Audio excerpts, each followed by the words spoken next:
Hello everyone, कैसे हो आप लोग। आई होप आप लोग की पढ़ाई अच्छी चल रही होगी एंड देन ऑडिट के क्लासेस देख रहे होंगे आप लोग। तो आज अपने बहुत एक छोटा सा टॉपिक डिस्कस करने वाले, that is benefits of audit. ये अपने जब ऑडिट का मीनिंग समझ रहे थे देन ही अपने डिस्कस कर लिए थे कि ये बेसिकली ऑडिट से क्या फ़ायदा होता है, ऑडिट क्यों इम्पॉर्टेंट है, क्या रिक्वायरमेंट होती है इसकी। एंड देन बट आज क्या करेंगे, क्विकली जो इंस्टीट्यूट के मैथमेटिक्स दिया हुआ है उसको कवर करेंगे। बट आई होप आप लोगों को ये सब चीज़ें पहले से भी पता होंगी।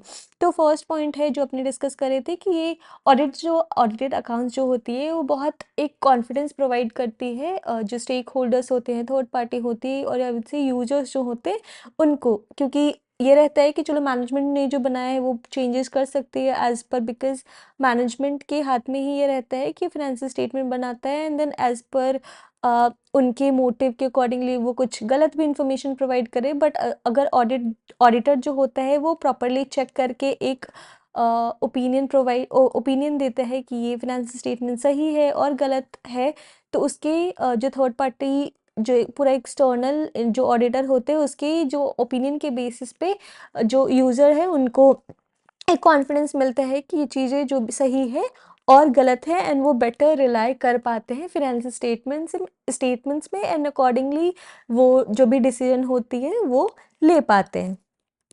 सेकंड है कंपनीज के केस में, जैसे अपने डिस्कस करे थे कि ऑडिट जो किसी भी टाइप ऑफ ऑर्गेनाइजेशन का हो सकता है, किसी भी स्केल की और का हो सकता है। तो हमने साथ साथ में ना क्विकली रिवीजन भी करते जा रहे हैं कि ऑडिट में अपने पीछे पढ़े क्या थे।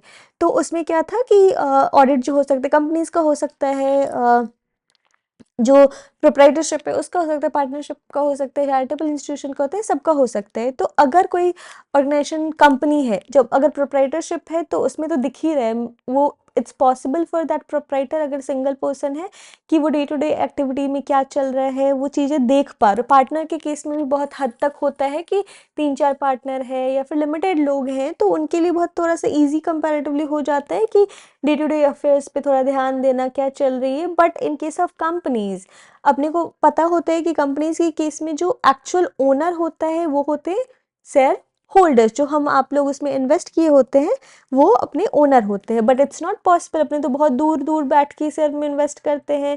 इट्स नॉट पॉसिबल कि अपनी कंपनी के जो डे टू डे अफेयर्स है, चल क्या रहे हैं, मैनेजमेंट क्या डिसीजन ले रही है, उसमें हम पार्टिसिपेट करें।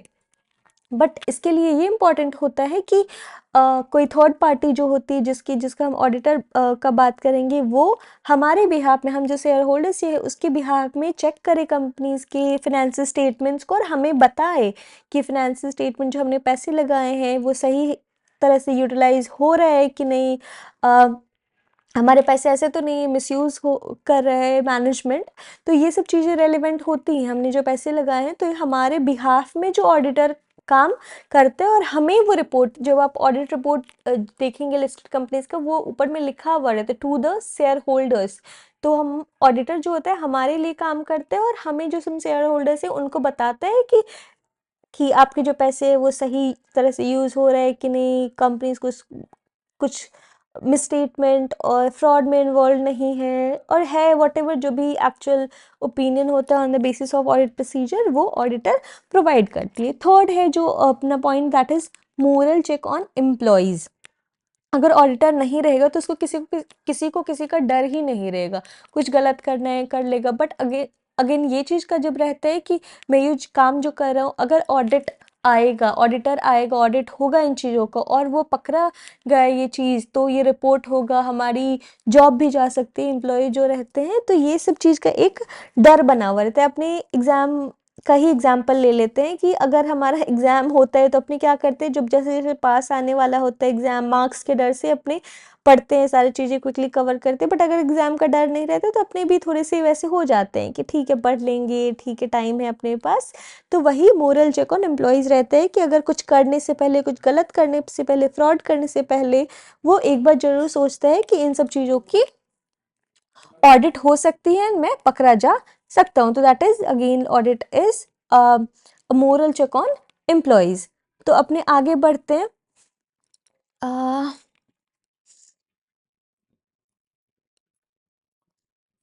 हम्म तो इसमें क्या नेक्स्ट पॉइंट इज लाइक कि हेल्पफुल फॉर गवर्नमेंट ऑथोरिटीज जो टैक्स का, जिसमें आपने ये वाला भी पॉइंट कवर कर लिए थे जिसमें बताए थे कि फिनेंशियल स्टेटमेंट के जो यूजर्स होते हैं और स्टेक होल्डर्स होते हैं वो बैंक होता है, गवर्नमेंट होती हैं। जब जैसे टैक्स ऑडिट करते हैं तो टैक्स में अपने डिस्कस करे थे कि टैक्स ऑडिट में जो टैक्स दिया जाता है वो प्रॉफिट के बेसिस पे, एंड देन उसमें थोड़ी सी calculation as per tax law जो है उसके अकॉर्डिंगली प्रॉफिट डिटरमाइन किया जाता है।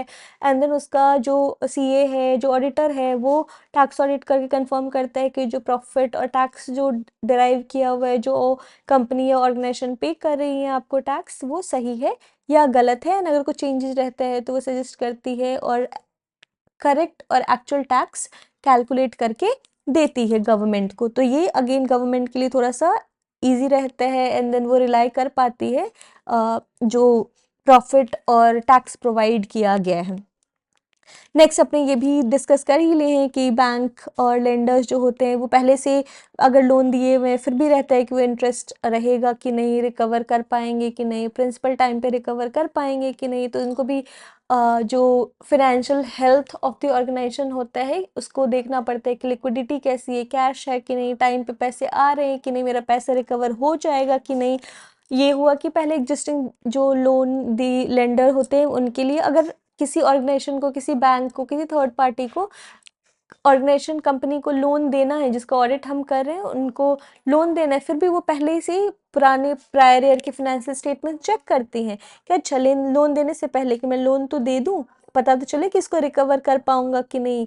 तो इन सब चीज़ों के लिए भी अगेन फाइनेंशियल स्टेटमेंट का ऑडिट होना ज़रूरी है। नेक्स्ट इज की ऑडिट जो होता है वो डिटेक्ट फ्रॉड और एरर। अपने पढ़े थी कि ऑब्जेक्टिव में कि ऑडिटर का होता है कि टू डिटरमाइन कि financial statements are free from material misstatement whether it is due to fraud और एरर। तो ऑडिट में यही होता है, ऑडिटर का जो टेस्टिंग होती है वो चेक करते हैं कुछ चीज़ें फ्रॉड नहीं हो रही हो, मैनेजमेंट ने फ्रॉड नहीं किया, एम्प्लॉय ने फ्रॉड नहीं की, कुछ ऐसा मेजर एरर तो नहीं है। Next point is key audit reviews existence and operation of various control operating in an entity. It is helpful pointing out deficiencies. जैसे बहुत सारे कंट्रोल जैसे हमने डिस्कस किया आगे भी कि मैनेजमेंट का ये काम है कि कंट्रोल प्लेस करना just to prevent detect error. तो हर किसी बिजनेस ऑर्गेनाइजेशन में बहुत डिफरेंट टाइप्स के कुछ होते हैं कि पूरे एंटिटी लेवल कंट्रोल्स उसको बोलते हैं कि कुछ चीज़ जैसे पॉलिसीज में चेंज करना रहा तो हर ईयर एग्जाम्पल ले रहे हैं अपने कि कुछ पॉलिसी में चेंज रहा है, उसमें भी एक कंट्रोल होता है कि ईयरली बोर्ड ऑफ डायरेक्टर्स और टॉप मैनेजमेंट की अथॉरिटी वो मिलेंगे, सब डिस्कस करेंगे मीटिंग में कि पॉलिसीज में कुछ चेंज करना है तो ईयरली रिव्यू। तो ये भी एक कंट्रोल हुआ कि टाइम टू टाइम रिव्यू करना डॉक्यूमेंट्स का। फिर एक एग्जांपल मैं देती हूँ जिस रिसेंटली कुछ दिन पहले हमारे ऑडिट में हमने किया था कि उसमें ये था कि जो पेमेंट का अपने ऑथराइज करते हैं कि कौन सा पर्सन, कौन सा एम्प्लॉई पेमेंट को ऑथराइज करने के लिए एलिजिबल है उसको। तो उसमें क्या था कि अगर कोई टर्मिनेट भी हो जा रहा था फिर भी वो जो लिस्ट है उसको चेंज नहीं किया जा रहा था, तो उसके पास एक्सेस थी और वो अप्रूव ऐसा हुआ नहीं था कि उसने अप्रूव किया था, बट ऐसा हाई चांस था कि जो टर्मिनेट हो गया है एम्प्लॉई या फिर उसने रिज़ाइन कर दिया, रिटायर हो गया, उसके पास भी वो अथॉरिटी रहती थी कि बैंक की ट्रांजेक्शन्स को अप्रूव कर दे। तो ये एक लूफॉल सा, एक डिफिशिएंसी थी कंट्रोल डिज़ाइन में कि कंट्रोल प्रॉपर्ली डिज़ाइन नहीं की हुई थी। तो हम इस केस में ऑडिटर जो हम आते हैं कि कंट्रोल का चेक करके फिर हम बताते हैं कंपनीज को, मैनेजमेंट को कि हम आपने इधर ये कंट्रोल जो डिज़ाइन ही सही से नहीं किया है कि क्या क्या स्टेप्स फॉलो करना चाहिए, और अगर आपने डिज़ाइन भी कर ली है तो वो ऑपरेट ठीक से नहीं, उसमें जैसे कंट्रोल में लिखा हुआ है कि ये चीज़ें होनी चाहिए as part of this control, but जो एम्प्लॉयज़ है वो फॉलो ही नहीं करें। तो ये सब चीज़ ऑडिटर का होता है। तो ये मैनेजमेंट के लिए तो एक नेक्स्ट इम्पॉर्टेंट पॉइंट है कि इंटरनल ऑडिट जो हम करवाते हैं, कि इंटरनल ऑडिट जो होती है तो इसमें मेन मोटिव वही रहता है कि मैनेजमेंट को हम कोई इम्प्रूवमेंट पॉइंट हो वो बताएं, कुछ ऐसे डिफिशिएंसी हो तो इसमें सजेशन टाइप का होता है। तो ये ऑडिट के लिए एक अलग इम्पॉर्टेंट, तो ओवरऑल ऑडिट जो होता है वो एक कॉन्फिडेंस प्रोवाइड करती है यूजर्स को, थर्ड पार्टी को, इंक्लूडिंग बैंक, फाइनेंशियल ऑर्गेनाइजेशंस और गवर्नमेंट होती हैं, कभी-कभी एम्प्लॉई को के लिए भी ये ऑडिट होना ज़रूरी है, बिकॉज़ बोनस का अमाउंट या फिर अदर जो एम्प्लॉई बेनिफिट्स होती हैं वो भी डिटरमाइन किया जाता है फाइनेंशियल इन्फॉर्मेशंस के बेसिस पे। तो ये फाइनेंशियल स्टेटमेंट बहुत बार एम्प्लॉयज़ के लिए भी रेलेवेंट होती हैं। तो ओवरऑल ऑडिट के ये सब बेनिफिट्स हैं। चलो मिलते हैं नेक्स्ट क्लास में एंड देन डिस्कस करते हैं अदर टॉपिक्स। Thank you.